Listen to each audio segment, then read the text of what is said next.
네, 이 시간 우리 함께 기도하겠습니다. 오늘 우리 가정을 위해 기도했으면 좋겠습니다. 여러분, 우리의 기도 제목에서 떠나지 말아야 될 것 중에 하나는 가정입니다. 그러나 가정의 자녀들의 잘됨을 위해 기도하는 것과 또 남편의 잘됨을 위해 기도하는 것은 사실 후순위가 되어야 될 것입니다. 우리가 가정을 위해 기도할 때는 주님, 우리 가정이 정말 주님 바르게 바라볼 수 있길 원합니다. 우리 가정 구성원 한 명 한 명이 성령 충만할 수 있길 원합니다. 성령 충만함이 있으면 잘 되든 못 되든 그 가정은 형통합니다. 그러나 성령 충만하지 않으면 잘 되어도 오히려 불안하고 평강은커녕 오히려 샬롬이 깨질 수도 있습니다. 우리 시간에 같이 기도할 때 주님, 우리 가정의 구성원 한 명 한 명이 항상 성령 충만케 하여 주시옵소서. 우리 같이 한번 기도하겠습니다. 하나님 아버지, 이 시간에 말씀 듣기 전에 잠깐 주님 앞에 나아갑니다. 우리 가정의 자녀들을 위해, 우리 가정의 배우자를 위해, 부모를 위해 기도하는 것은 마땅히 해야 될 일일 것입니다. 그러나 그 중에서도 이들의 성령 충만을 놓고 기도하는 일이야말로 우리의 우선순위가 되어야 될 줄로 믿습니다. 하나님, 내가 성령 충만하고 우리 가족 구성원 한 명 한 명이 성령 충만하면 우리 가족에 돈이 조금 없어도, 우리 가족에 뭔가 문제가 생겨도 오히려 우리 한 명 한 명이 주님께 붙어있기 때문에 문제가 아니게 될 줄로 믿습니다. 사탄이 공격해도 끄떡없는 그런 가족이 되게 하여 주시옵소서. 한 명 한 명이 주님을 믿고 제대로 믿고 주님께 나올 수 있도록 도와주시고 말씀에 깨어있는 한 영혼 한 영혼 되게 하여 주시옵소서. 주님, 오늘 우리 가족들을 위해 기도했습니다. 가족의 건강과 안녕을 위해 기도하는 것도 중요하겠지만 무엇보다 우리 가족 구성원들이 성령 충만하기를 위해 기도합니다. 주님, 내 기도에서 이 기도 제목 영원히 떠나지 않기를 원합니다. 내가 먼저 주님 앞에 성령 충만하며 동시에 우리 가족 구성원들이 모두 성령 충만하여 주님의 인도하심을 받음으로 어떤 문제가 생겨도 주님으로 풀어내는 그런 지혜가 있게 하시고, 그래서 주님만이 주시는 샬롬을 매일 누리며 살아가는 우리 가족들 되게 하여 주옵소서. 예수님의 이름으로 기도합니다. 아멘. 네, 오늘 말씀은 예레미야 애가 1장 18절에서 마지막 절인 22절까지입니다. 예레미야 애가 1장 18절에서 22절 우리 같이 읽도록 하겠습니다. 시작. 여호와는 의로우시도다. 그러나 내가 그의 명령을 거역하였도다. 너희 모든 백성들아, 내 말을 듣고 내 고통을 볼지어다. 나의 처녀들과 나의 청년들이 사로잡혀 갔도다. 내가 내 사랑하는 자들을 불렀으나 그들은 나를 속였으며 나의 제사장들과 장로들은 그들의 목숨을 회복시킬 그들의 양식을 구하다가 성 가운데서 기절하였도다. 여호와여 보시옵소서.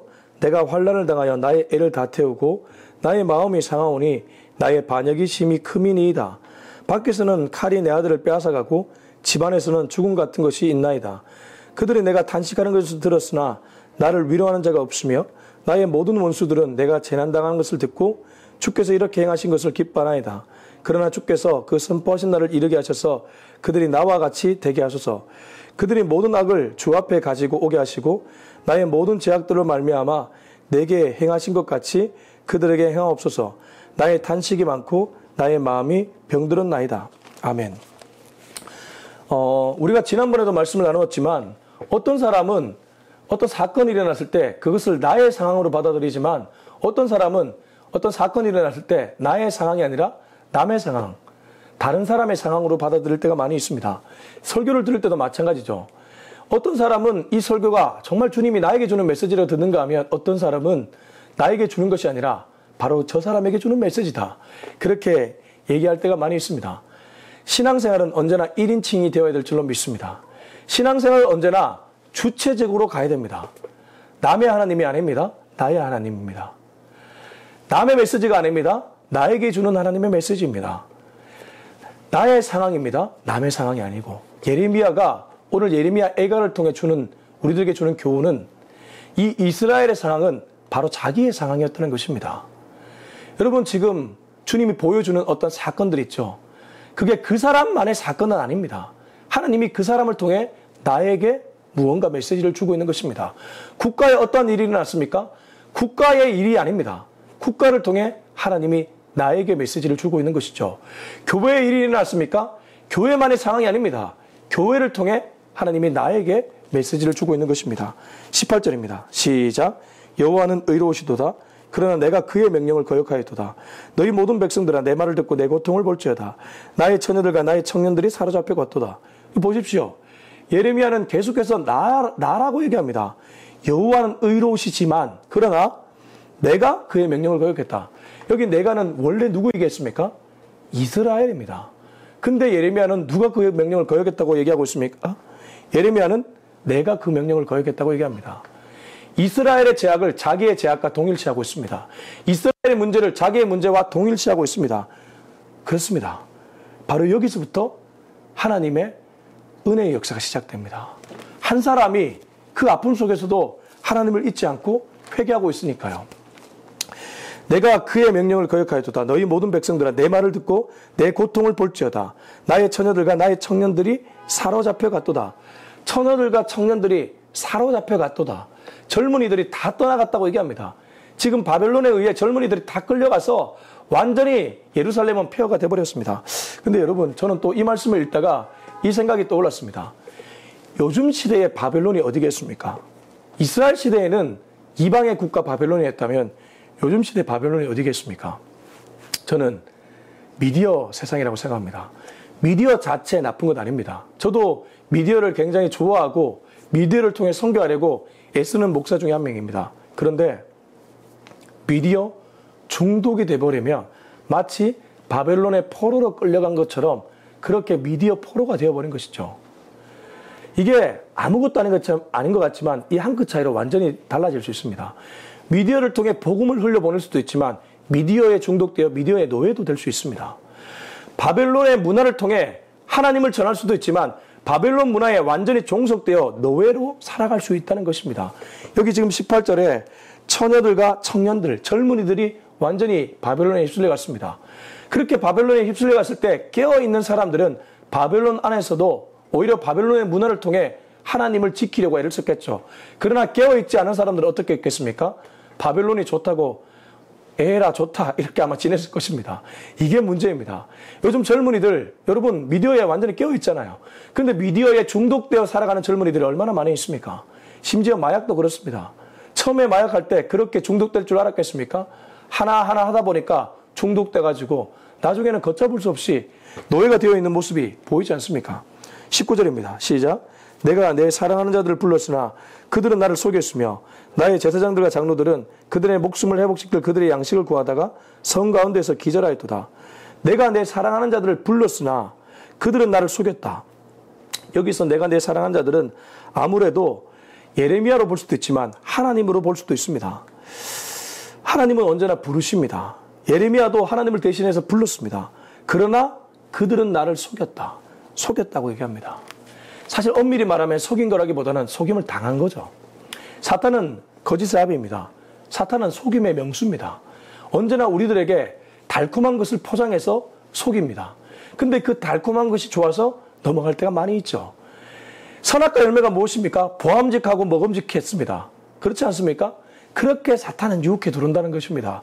지금도 선악과의 유혹은 여전히 계속됩니다. 예수님은 겟세마네 동산에서 선악과를 반납하셨습니다. 왜 그렇습니까? 선악과가 아담에게는 달콤한 유혹에 아주 넘어가기 좋은 그런 선물이었지만 예수님께는 내 뜻이었습니다. 그러나 내 뜻대로 되지 않고 아버지의 뜻대로 되게 해달라고 기도하셨습니다. 그때 선악과가 멀리 떠나간 것이죠. 사단은 지금도 유혹합니다. 네 뜻대로 해. 하나님의 뜻 보지 마. 네 뜻이 중요해. 그렇게 속삭이고 속삭입니다. 그때 그 속삭임의 유혹을 떨쳐버릴 수 있으려면 우리가 깨어 있어야 된다는 것이죠. 그러려면 말씀을 들어야 됩니다. 내가 내 사랑하는 자들을 불렀다는 것은 말씀했다는 거죠. 말했지만 그들은 사탄의 유혹에 넘어가 속였습니다. 나의 제사장들과 장로들은 그들의 목숨을 회복시킬 그들의 양식을 구하다가 성 가운데서 기절하였도다. 나의 제사장들과 장로들, 하나님이 보내신 제사장과 장로들은 목숨을 회복시킬 양식을 구하다가 영의 양식이겠죠. 성 가운데서 기절했도다. 이렇게 폐허가 되고 완전히 쾌락에 찌들어 있는 이들의 모습을 보면서 기절했다는 거죠. 20절 읽겠습니다. 시작. 여호와여 보시옵소서. 내가 환난을 당하여 나의 애를 다 태우고 나의 마음이 상하오니 나의 반역이 심히 크미니이다. 밖에서는 칼이 내 아들을 빼앗아가고 집안에서는 죽음 같은 것이 있나이다. 예레미야가 지금 이스라엘 상황, 곧 자기의 상황을 이렇게 표현합니다. 여호와여 보시옵소서. 주님께 부르짖죠. 내가 환난을 당하여 나의 애를 다 태우고 나의 마음이 상했다. 나의 반역이 심히 크다. 밖에서는 칼이 내 아들을 빼앗아갔고 집안에서는 죽음 같은 것이 있나이다. 밖에는 바벨론이 칼을 들고 내 자녀들, 내 아들들을 다 빼앗아갔고 집안에서는 널브러져 있는 시체와 같은 사람들이 시체 냄새를 진동시키며 있다는 것이죠. 살아있으나 죽은 사람과 같다는 것입니다. 살아있으나 여호와를 믿지 않고 여호와를 떠나 있는 백성들, 죽은 것이나 마찬가지라는 것이죠. 교회만 나오지 신앙의 힘을 전혀 경험하지 못하고 살아가는 사람들, 그 사람들은 사실 영혼이 없는 죽어있는 사람들과 마찬가지입니다. 여러분, 종교생활과 신앙생활은 다릅니다. 종교생활을 30년하고 40년 해도 변화가 일어나지 않습니다. 결국 변화는 신앙생활에서 일어나는 줄로 믿습니다. 여호와께 돌아가고 여호와의 말씀을 듣고 매일 영적 전쟁에 놓여 믿음을 선택하기로 결단하는 사람들, 믿음의 힘을 알고 경험하는 사람들, 바로 그 사람이 신앙생활을 하는 사람들이라는 거죠. 21절입니다. 시작. 그들이 내가 탄식하는 것을 들었으나 나를 위로하는 자가 없으며 나의 모든 원수들은 내가 재난당한 것을 듣고 주께서 이렇게 행하신 것을 기뻐하나이다. 그러나 주께서 그 선포하신 날을 이르게 하셔서 그들이 나와 같이 되게 하소서. 자, 드디어 예레미야는 반전의 메시지를 보냅니다. 1장에서 이미 예레미야는 반전의 메시지를 보내고 있습니다. 예레미야서를 주의하는 학자들이 이렇게 얘기합니다. 예레미야 애가 말고 예레미야서는 멸하고 다시 심는 하나님, 뽑고 다시 심는 하나님. 주님은 뽑기만 하시는 분이 아닙니다. 잡초를 뽑기만 하시는 분이 아닙니다. 뽑은 후에 반드시 심으시는 분입니다. 지금 예루살렘이 완전히 폐허가 되었습니다. 내 현실이 암담합니다. 거기에서 끝나는 분이 하나님이 아니라는 것입니다. 하나님은 반드시 우리가 피할 수 있는, 고난을 피할 수 있는 길을 내주시는 분입니다. 자, 21절 보십시오. 그들이 내가 탄식하는 것을 들었습니다. 나를 위로하는 자가 없습니다. 앞의 내용과 똑같죠. 나의 모든 원수는 내가 재난당한 것을 듣고 주께서 이렇게 했다고 기뻐하고 조롱했습니다. 근데 그러나 주께서 그 선포하신 날을 이르게 하셔서 그들이 나와 같이 되게 하소서. 그들은 이방의 국가들을 가리키겠죠.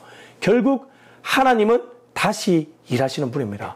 우리가 여호와께 돌아가면 하나님은 그 길로 우리를 다시 인도하시는 분이라는 것입니다. 예레미야는 이미 1장에서 그 메시지를 보내주고 있습니다. 22절 읽고 마무리하겠습니다. 그들의 모든 악을 주 앞에 가지고 오게 하시고 나의 모든 죄악들로 말미암아 내게 행하신 것 같이 그들에게 행하소서. 나의 탄식이 많고 나의 마음이 병들었나이다. 예레미야는 이 모든 문제를 안고 주님께로 갑니다. 그리고 주님께 나를 불쌍히 여겨달라고 얘기하고, 그리고 그들에게도 하나님의 진노를 내려달라고 얘기하고 있습니다. 여러분, 이런 기도는 나쁜 기도 아닙니다. 사람에게 뒤에서 호작질하면서 사람을 아프게 하는 것은 나쁜 일이지만 하나님께 와서 솔직하게 기도하는 것은 좋은 기도죠. 시편의 기도를 보면 원수를 멸해달라고 대놓고 얘기합니다. 그러면 시편이 나쁜 것입니까? 시편이 왜 성경에 기록되었습니까? 그렇게 원수를 멸하는 기도를 나에게 와서 하라고 주님이 말씀하고 있는 것이죠. 지금도 여러분의 마음에 힘들게 하는 지체들이 있을 겁니다. 심지어 교회에 다니는 사람들이 정말 나를 힘들게 할 때도 있습니다. 그럴 때 뒤에서 뒷담화하거나 누군가와 전화통화하면서 그 사람을 씹지 말고 우선 주님께 나와 내 마음을 토로하십시오. 예레미야는 이방 국가가 예루살렘을 짓밟고 이스라엘 짓밟을 때 너무 힘들었지만 우선 이스라엘의 제약이 컸기 때문에 이 일이 났지만 동시에 바벨론, 아수르 이런 국가들을 보면서 마음이 불편했습니다. 그러나 그 불편한 마음을 여호와께 가서 토로하고 있습니다. 다시 한번 보십시오. 그들의 모든 악을 주 앞에 가지고 오게 하시고, 주 앞에 가지고 오게 하시고 나의 모든 죄악들로 말미암아 내게 행하신 것 같이 그들에게 행하옵소서. 나의 탄식이 많고 나의 마음이 병들었나이다. 주님, 나를 돌봐주십시오. 내 마음을 치료해 주십시오. 그리고 저들을 좀 벌하여 주옵소서. 이렇게 주님께 토로하면서 점점 예레미야는 회복되어 갔을 것입니다. 여러분, 기도가 왜 중요합니까? 기도 자리에서 내가 회복되기 때문입니다. 기도 자리에서 점점 나의 영혼이 회복되기 때문입니다. 오늘도 주님은 그 기도 자리에 저와 여러분을 초대하고 있습니다. 여러분의 기도의 골방을 꼭 찾아내시기 바랍니다. 어떤 것도 좋습니다. 자기 전에 내 침대에서 기도해도 좋습니다. 차 안에서 기도해도 좋습니다. 혹은 설거지하다가 기도해도 좋습니다. 어떤 것도 좋습니다. 기도의 자리에 항상 무릎을 꿇고 주님께 기도하면서 내 영혼을 회복시켜 나가는 저와 여러분이 될 수 있길 예수님의 이름으로 축원합니다. 기도하겠습니다. 이 시간 기도할 때 주님, 어떤 순간에도 주님을 찾는 이 기도의 자리 포기하지 않는 내가 되게 하여 주옵소서. 우리 같이 한번 기도하겠습니다. 하나님 아버지, 오늘 이 시간 기도 자리가 얼마나 중요한지 새삼 깨닫게 해주심에 감사합니다. 예레미야는 이렇게 힘든 상황 속에서도 주님께 나와 무릎 꿇는 것을 포기하지 않았습니다. 오히려 사람들에게 뒷담하지 않고 사람들에게 비난하지 않고 주님께 나와 이 모든 것을 토로했습니다. 그렇기 때문에 주님, 우리도 그렇게 어려움이 있을수록 주님께 나와 솔직하게 기도할 수 있기를 원합니다. 나 쟤 때문에 힘들어요. 나 쟤 때문에 죽고 싶어요. 나 이 상황 견딜 수 없어요. 이렇게 주님께 솔직하게 기도하며 영혼을 회복시켜주는 그 하나님을 경험해 나가는 우리 모두가 되게 하여 주시옵소서. 이제는 우리 주 예수 그리스도의 은혜와 하나님의 사랑과 성령의 기름 부으심이 언제나 사람보다 주님을 더욱 의지해 주님께 나와 주님께 기도함으로 영혼을 회복시키려 다짐하는 우리 모두의 머리 위에 지금부터 영원토록 함께 하기를 간절히 축원하옵나이다. 아멘.